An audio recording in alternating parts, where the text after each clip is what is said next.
mgbede ọma nọ ụmụ ọdịnala Igbo ekene m ụnụ. A sị nka chi tata bụ afọ fụtara anyị ihe ọma. Aka m bụkwa onye nke gị Ugochi tubelu.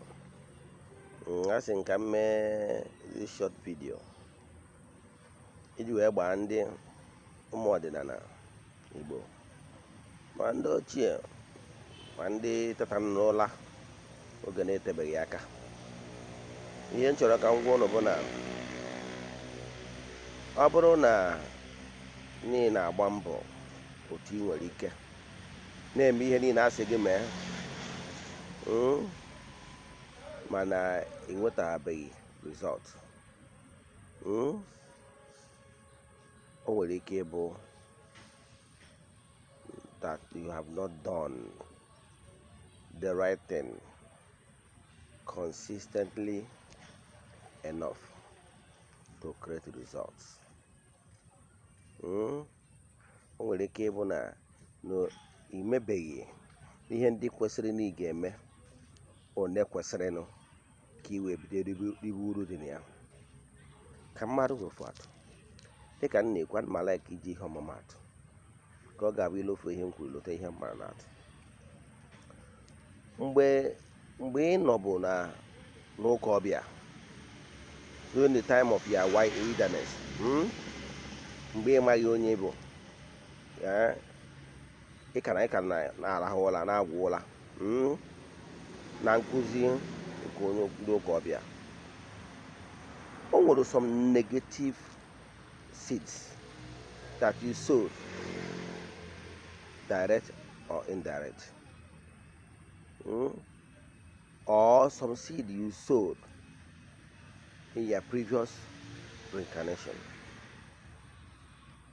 that requires that you must redeem it. Because Galatians 6:7 says, whatever you sow, you must reap. God can never be mocked.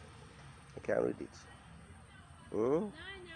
Meaning that ihe ọbụla iso ọ mkpụrụ ọnwụ na ka ị ga-aghọrọ. Ọ bụrụ na iso buru in your previous earth life, you sow bad seed, but maybe you did not reap that bad seed before you pass on in that former earth life. In this present earth life, you must pay all the debts.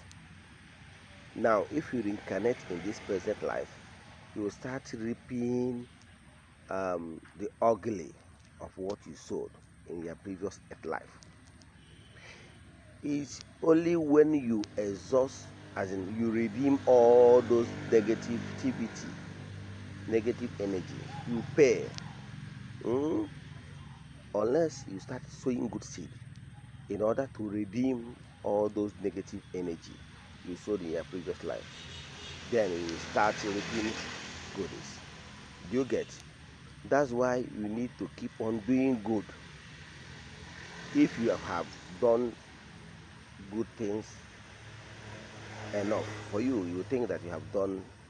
Well, some people will be saying that they have been doing this for that ọ na-achụ nwunye mmadụ, ọ dị ezu ori, ọ dị agba ama, ọ na-eme ihe niile asị ya eme, ọ na-enye chi ihe, ọ na-eme ihe niile. Yes, my brother, my sister, keep doing good, because your previous earth life, o nwere ike ọ bụrụ na iji ụgwọ buru nnukwu ibu. So ụgwọ niile ahụ iji, ị ga-akwụchi ya. Ịkwụcha ya bifo iriwe uru. How soon ị ya akwụcha dị ụgwọ si gị n'aka? Double your effort, you see that ị nwere ike ịkwụcha ụgwọ anwa in the shortest period of time ka ị wee start the eriwe uru. O nwee ihe m kwuru ịghọtasịrị ọfụma, ị ya afụ my WhatsApp nọmba,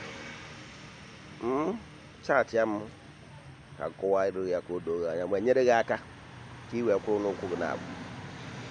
Ka m kpọkwara my WhatsApp number 0805 78 37 672. Ugochi tubelu Oraifite. Nwekwara ike iji nyawa afọ wee chọọ m na Facebook, ọ na akaụntụ ebe m na-ekuzi ọtụtụ ihe gbasara ọdịnala Igbo. Like my video, share it among your friends. You can subscribe to our YouTube channel gị wee na-enweta nkụzi anyị na-akụzi maka ọdịnala Igbo kwa ụbọchị. Ya gazie.